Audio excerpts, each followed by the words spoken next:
200 electric bus ঢাকার রাজপথে এবং বিশ্বের বিভিন্ন দেশের সাথে তাল মিলিয়ে ইলেকট্রিফিকেশন কিভাবে বাড়ানো যায় যানবাহনের ক্ষেত্রে সে ধরনের উদ্যোগ চালু রয়েছে। তিস্তা মহাপরিকল্পনা এবং পদ্মা ব্যারেজে দৃশ্যমান অগ্রগতি হয়েছে।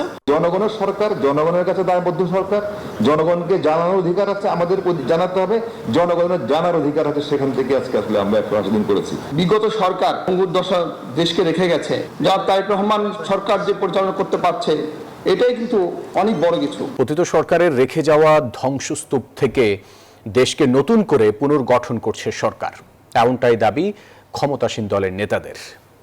সরকারের 180 দিনের কর্মযজ্ঞ ও আগামী দিনের পরিকল্পনা নিয়ে প্রধানমন্ত্রীর কার্যালয়ে আয়োজিত মতবিনিময় সভায় তারা আরও বলেন, এই 6 মাসের পথ চলা স্বচ্ছতা ও দায়বদ্ধতারই প্রত্যক্ষ প্রতিফলন। এই সময়ে রাষ্ট্র ও মানুষের মর্যাদা প্রতিষ্ঠায় সরকারের বড় সাফল্য বলেও উল্লেখ করা হয়। নির্বাচিত সরকারের সময় 180 দিনের সরকারের কর্মযজ্ঞ নিয়ে প্রধানমন্ত্রীর কার্যালয়ে মতবিনিময় সভায় উপস্থিত ছিলেন সরকারের বিভিন্ন মন্ত্রণালয়ের উপদেষ্টা, মন্ত্রী, প্রতিমন্ত্রী ও প্রধানমন্ত্রী কার্যালয়ের মুখপাত্র সহ গণমাধ্যম কর্মীরা। দেশনেত্রী বেগম খালেদা জিয়া যেমন সেটিকে 50 উন্নত করেছিলেন। সরকারের কার্যক্রম তুলে ধরে মাহাদি আমিন বলেন, ফ্যাসিবাদী শাসনামলে ভঙ্গুর হয়ে পড়া রাষ্ট্র ব্যবস্থা থেকে উত্তরণে কাজ করছে সরকার। Spanish digital print tiles, ATI tiles, এক টাইলসে জীবন পার।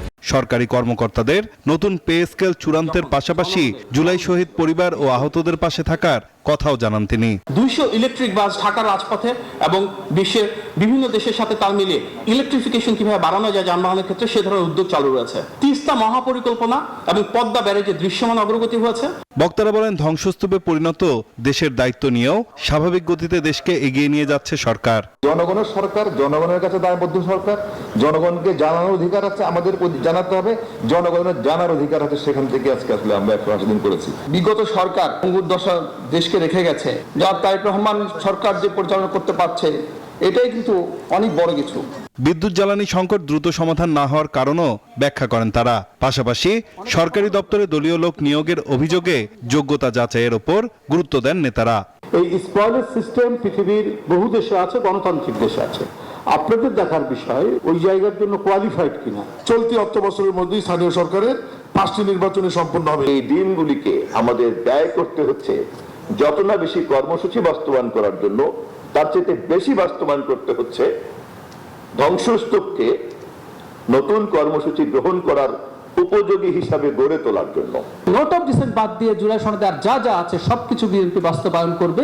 আইন শৃঙ্খলা পরিস্থিতি ও সাবেক আইজিপি বেনজির আহমেদকে দেশে ফেরানোর বিষয়ে আইনি ও কূটনৈতিকভাবে ব্যবস্থা নেওয়ারও কথা জানানো হয়। প্রয়োজনীয় যোগাযোগ স্থাপন করা হয়েছে আমাদের দূতাবাসের মাধ্যমে, পররাষ্ট্র মন্ত্রণালয়ের মাধ্যমে, এবং আইনি প্রক্রিয়ায় যাতে তিনি খুব কোনো সুবিধা না পান সেজন্য সেখানকার আইনি প্রতিষ্ঠানকে পর্যন্ত নিয়োগ দেওয়া হয়েছে। কোনো মব কালচার টলারেট করা হবে না, দেশ চলবে দেশের আইন অনুযায়ী। সরকারের দাবি 6 মাসের কর্মযজ্ঞই গড়ে দেবে জবাবদিহিমূলক ও কল্যাণমুখী রাষ্ট্রের ভিত্তি। শুধু জনগণের কাছে যে দায়বদ্ধতা। নাইম আল চিকো, নিউজ 24, ঢাকা।